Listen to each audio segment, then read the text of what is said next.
ટેકાના ભાવે મગફળી ખરીદી કેન્દ્ર પર મજૂરોની દાદાગીરી, ખેડૂતો પરેશાન। મગફળી તોલવા માટે મજૂરોએ ખેડૂત પાસે માંગી લાંચ, પૈસા ન આપતા કાંટો બંધ કરી ચાલતી પકડી। ધોરાજીના ખેડૂતે મગફળી વેચવા આવ્યા ત્યારે મજૂરો દ્વારા ઉઘાડી લૂંટ ચલાવાતી હોવાનો આક્ષેપ કરવામાં આવ્યો છે। ખેડૂતનું સેમ્પલ પાસ થઈ ગયા બાદ વજન કાંટો શરૂ થયો હતો।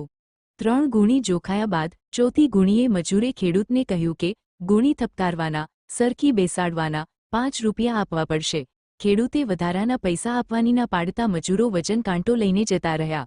ખેડૂતનું કહેવું છે કે મજૂરોને કોથળા ભરવા, વજન કરવા અને સિલાઈ કરવાની મજૂરી મળે જ છે, તો પછી ખેડૂતો પાસે વધારાના પૈસા કેમ માંગવામાં આવે છે? સ્થળ પર કોઈ જવાબદાર અધિકારી હાજર ન હોવાથી મજૂરોની ખુલ્લી દાદાગીરી ચાલી રહી હોવાનો ખેડૂતે રોષ વ્યક્ત કર્યો છે। ખેડૂતો સાથે થતી આ ઉઘાડી લૂંટ તાત્કાલિક બંધ થવી જોઈએ। અહેવાલ સંજય પોપટ। વસંતભાઈ આપણા ગામ તો હકીકત છે ને, અત્યારમાં મારી પાસે માગ્યા, ખેડૂતનો દીકરો સવારના પોરમાં ખોટું ના બોલે। મગફળી લઈને આવ્યો, સેમ્પલ લેવાનું, સેમ્પલ કમ્પ્લીટ પાસ થઈ ગયું। પાસ થઈ ગયા પછી 3 બોરી જોખી અને એક ભાઈ આને કોથળો ઠપકારવાનો, તમારે 1 બોરીએ 5 રૂપિયા આપવા જોશે। ભાઈ નિયમ છે કે તમારું સેમ્પલ પાસ થઈ ગયા પછી એ લોકોને કોથળામાં 35 કિલો મગફળી હમાય કે ના હમાય, એ લોકોને મગફળી જોખવી ફાઇનલ છે, બરાબર છે। હવે આ લોકો 5 રૂપિયા માગે છે, મને એનો પરિપત્ર બતાવે કે ભાઈ કોથળો ઠપકારવાના 5 રૂપિયા આપવા પડે મજૂરને, એટલે હું 5 નહીં 10 રૂપિયા દેવા તૈયાર છું।